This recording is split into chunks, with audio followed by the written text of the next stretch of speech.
Bonjour à tous.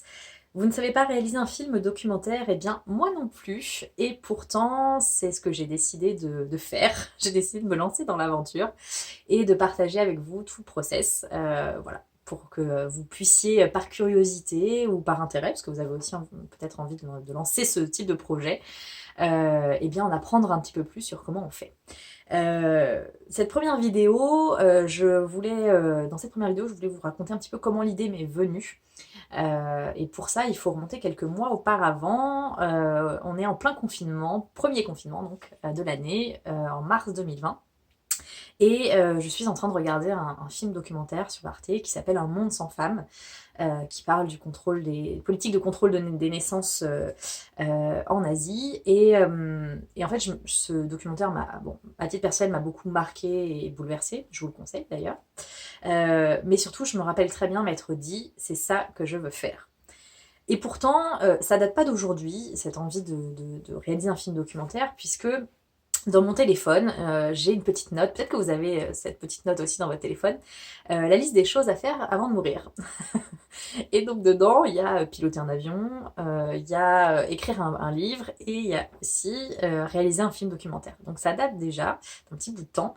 Et puis quand j'étais gamine, je voulais être reporter de guerre. Donc voilà, on est tout ça, on n'est pas loin hein, quand même. Mais bon, bref, revenons à nos moutons.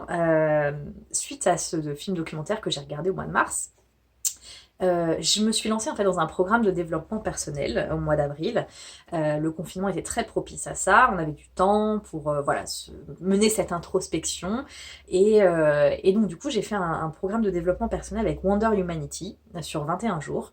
Un exercice par jour. Et l'objectif, c'était d'extraire la substantifique moelle de toute cette introspection, à savoir définir sa raison d'être.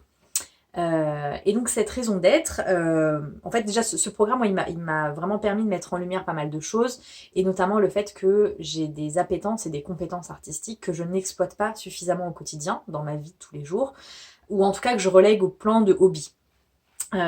Et notamment, je pense au fait d'écrire, de faire de la photo, de la vidéo, etc. C'est des choses que je fais uniquement quand je voyage. Et c'est d'ailleurs tout l'objet de mon blog Les Petites Jambes. Ça, c'était de partager mes récits de voyage, partager mes photos, mes vidéos. Et donc voilà, c'est pour ça que j'ai lancé ce blog. Donc c'était déjà un petit prémisse de ce qui va suivre. Et donc du coup, cette raison d'être, j'ai réussi à la verbaliser à la suite de ce programme, et je la partage avec vous aujourd'hui. C'est d'exprimer mon regard sur le monde pour éveiller les consciences et nous reconnecter à notre humanité. Chaque mot de cette raison d'être résonne particulièrement, vibre en moi. Et en fait, j'ai décidé de suivre cette raison d'être désormais dans tous mes choix de vie et dans tous les projets que je mène pour être continuellement alignée avec qui je suis profondément. Et donc du coup, quand le programme de Wonder Humanity nous a poussé à aller au-delà de l'introspection et à passer à l'action, c'est donc tout naturellement que j'ai eu envie de réaliser un film documentaire, puisque c'est le projet qui, selon moi, en tout cas à ce jour-là, me permet d'exprimer pleinement ma raison d'être, puisqu'il me permet d'exprimer mon regard sur un sujet pour éveiller les consciences, pour sensibiliser, pourquoi pas faire changer un petit peu les choses, faire bouger les lignes et nous reconnecter à notre humanité. Voilà comment l'idée m'est venue. Et bien, dans quelques jours, je vous raconterai comment je suis accompagnée, comment je me suis formée pour réaliser ce projet. La suite au prochain épisode, donc.